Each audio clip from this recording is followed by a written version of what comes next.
¿Qué tal, mis amados? Luis Eduardo López, siervo de Jesucristo. Un saludo muy afectuoso, un abrazo muy cordial.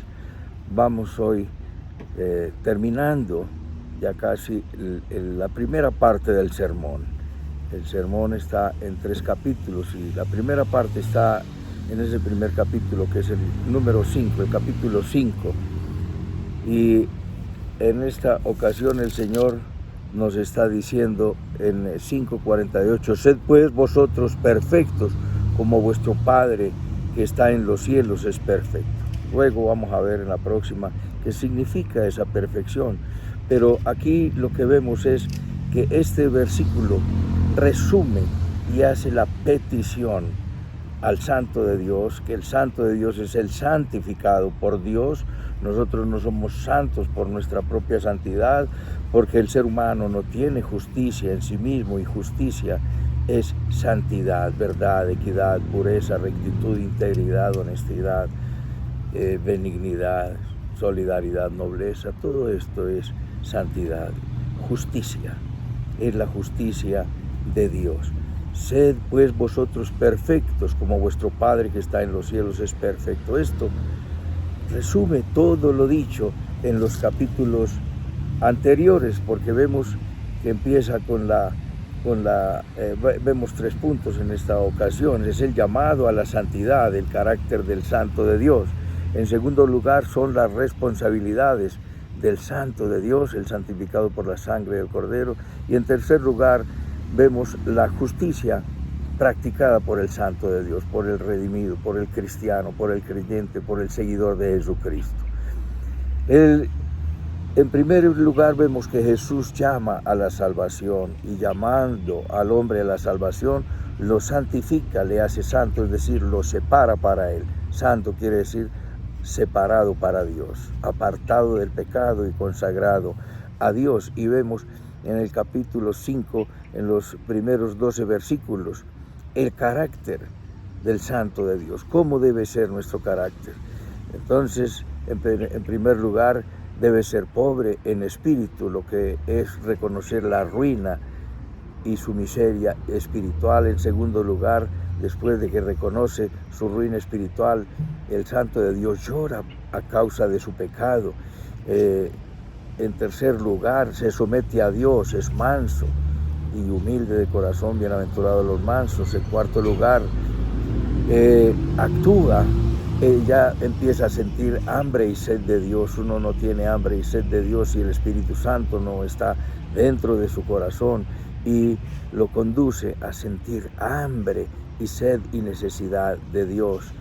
Luego empieza a actuar como nuestro Señor Jesucristo, misericordioso. Ahí están las bienaventuranzas de los misericordiosos. Y luego es limpio de corazón, es limpiado por una obra maravillosa del Espíritu Santo en nuestras vidas, y somos transformados por esa obra santificadora. En la regeneración nos separa para Él, y en la santificación nos transforma para Él, para su reino y para hacer a otros seguidores de Cristo. Es ahí cuando se convierte en pacificador. ¿Quién es un pacificador?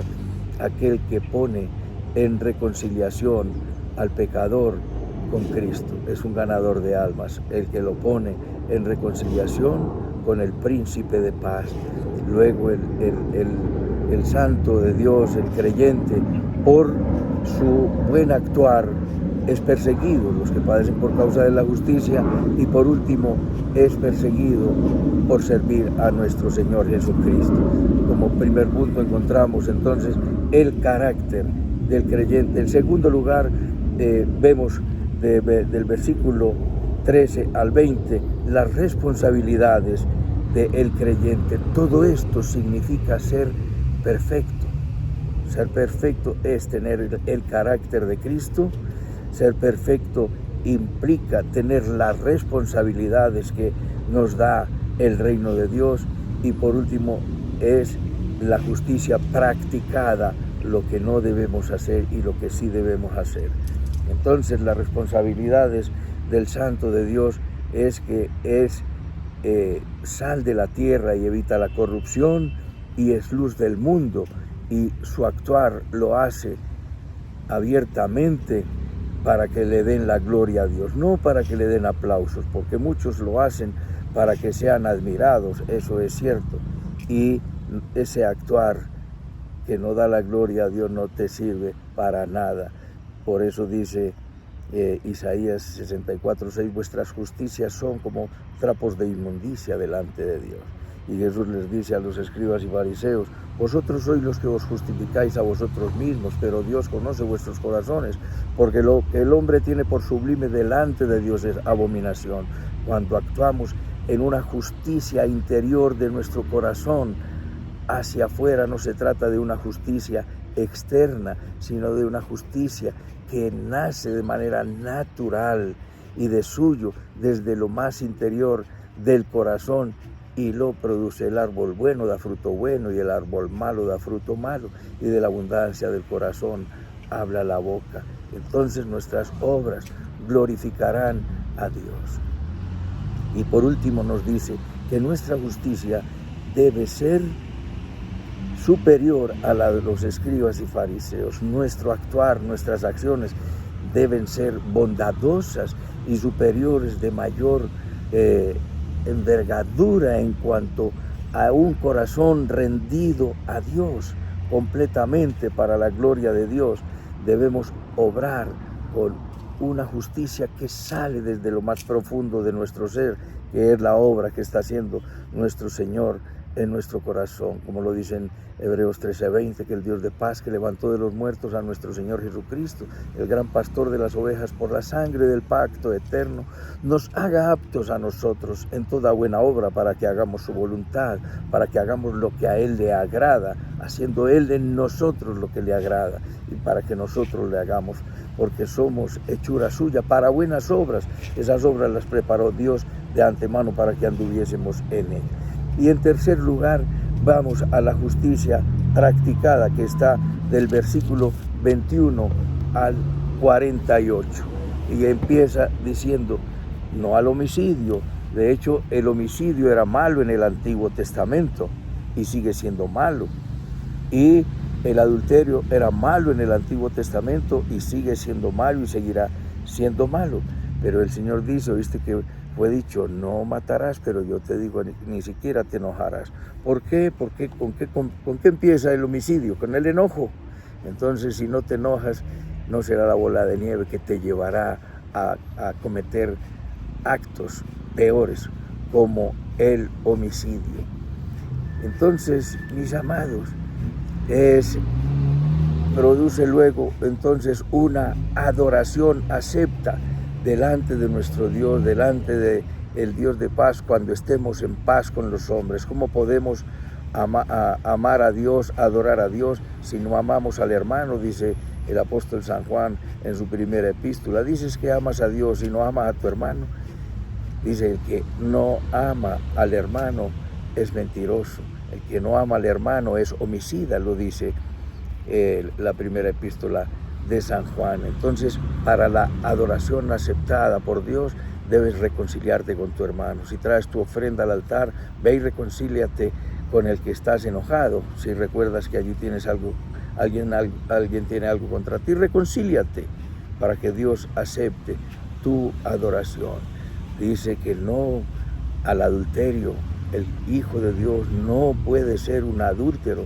Y nos dice los requisitos del obispo, que sea marido de una sola mujer y que no tenga sucursales.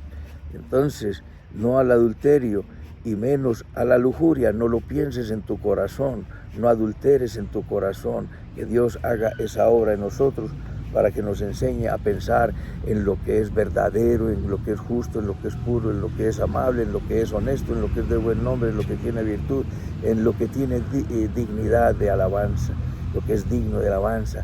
En eso vamos a pensar, y si pensamos en esto, entonces de la abundancia del corazón habla la boca. ¿Cuáles son sus pensamientos? Tal es él en su corazón. Y cuando esto ocurre, entonces el divorcio se superará. No al divorcio, porque el que los hizo, los varón y hembra los hizo, e hizo uno solo. El matrimonio, de dos hace uno. Dios hace al hombre, Adán, y luego lo divide sacando de él una costilla y hacia la mujer, y después los junta de nuevo en uno solo, en el matrimonio, no al divorcio, y no a la mentira, no al falso testimonio, porque la verdad es sagrada.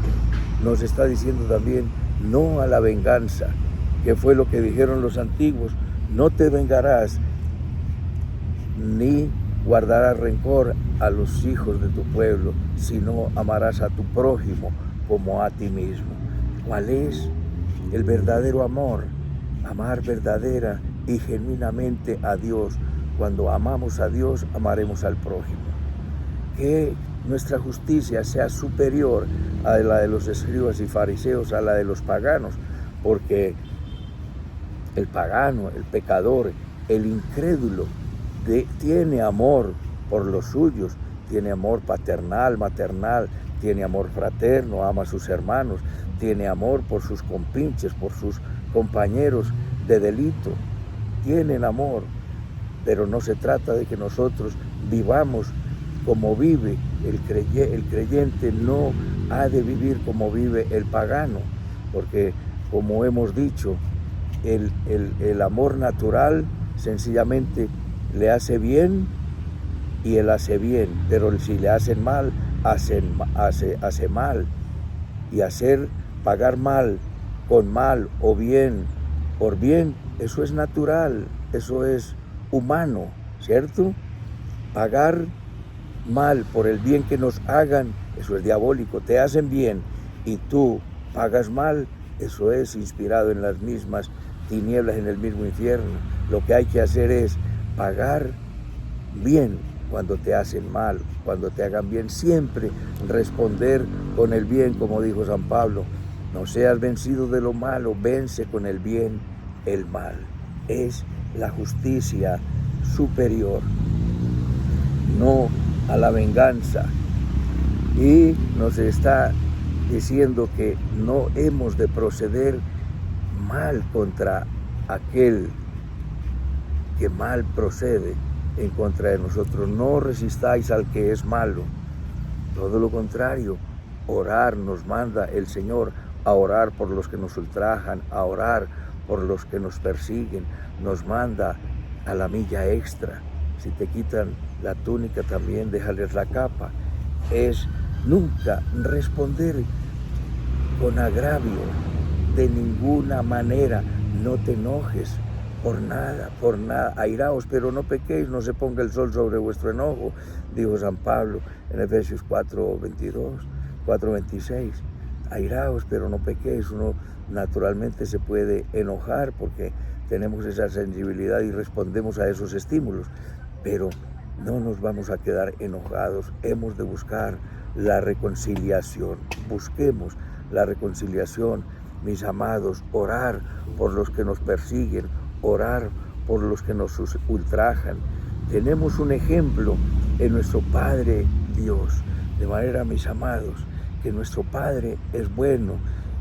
Nos dice la Escritura que si nosotros somos malos y sabemos dar buenas dádivas a nuestros hijos, ¿cuánto más nuestro Padre que está en los cielos nos dará todas las cosas si se las pedimos?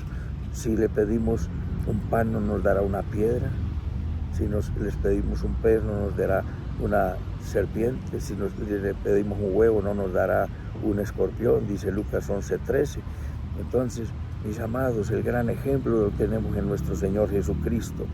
Por eso termina el sermón diciendo: sed pues vosotros perfectos como vuestro Padre es perfecto. Todo lo anterior que acabamos de mencionar y resumir, tenemos la tendencia a separar y a leer las Sagradas Escrituras con párrafos separados y aislados, y aquí está completamente ligado desde el primer versículo del capítulo 5 hasta el último de ese mismo capítulo, en el versículo 48. Todo es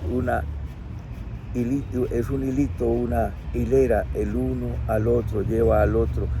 Primero la ruina espiritual, luego llorar por el pecado, luego siente hambre y sed, luego es limpio de corazón, luego procede con misericordia, tiene hambre y sirve a Dios. Entonces es un completo paquete el que Dios nos está diciendo que seamos perfectos. ¿Quién es el que es perfecto? El que hace esto. ¿Y quién lo hizo? Jesucristo dijo: yo no vine a cambiar la ley, vine a obedecer la ley, a cumplir la ley. Él la cumplió, es decir, en Él se cumple que el Mesías vendría a darnos salvación. En Él se cumple esto indiscutiblemente, pero Él también cumplió la ley en cuanto a que Él tuvo el carácter en los días de su carne, el carácter del Santo de Dios, en el fruto del Espíritu Santo, de amor, de gozo, de paz, paciencia, benignidad, bondad, fe, mansedumbre y templanza. Un hombre sin rencores, un hombre sin orgullo, un hombre sin prepotencia, un hombre sin vanidad, sin arrogancia, sin impureza sexual, mental y de ninguna naturaleza. Por eso nos dice el Señor que imitemos. El apóstol Pablo dice: sed imitadores de mí como yo de Cristo. ¿Podemos llegar a unos niveles muy altos? Sí, y ya en la próxima hablaremos de lo que significa la perfección del cristiano. Ya lo hablaremos.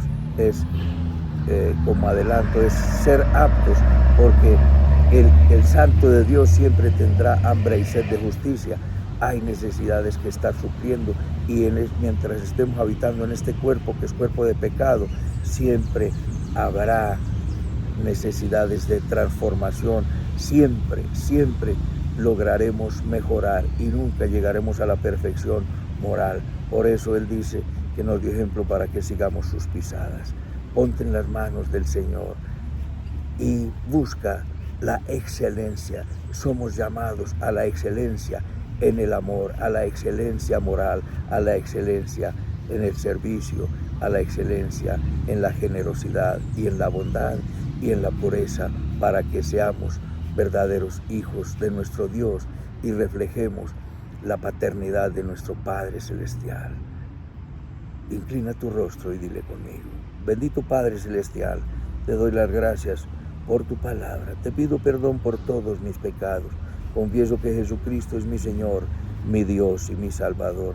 Enséñame, Dios, a ser perfecto, a encontrar la excelencia, a encontrar la pureza moral, a reflejar el amor de Cristo donde quiera que vaya.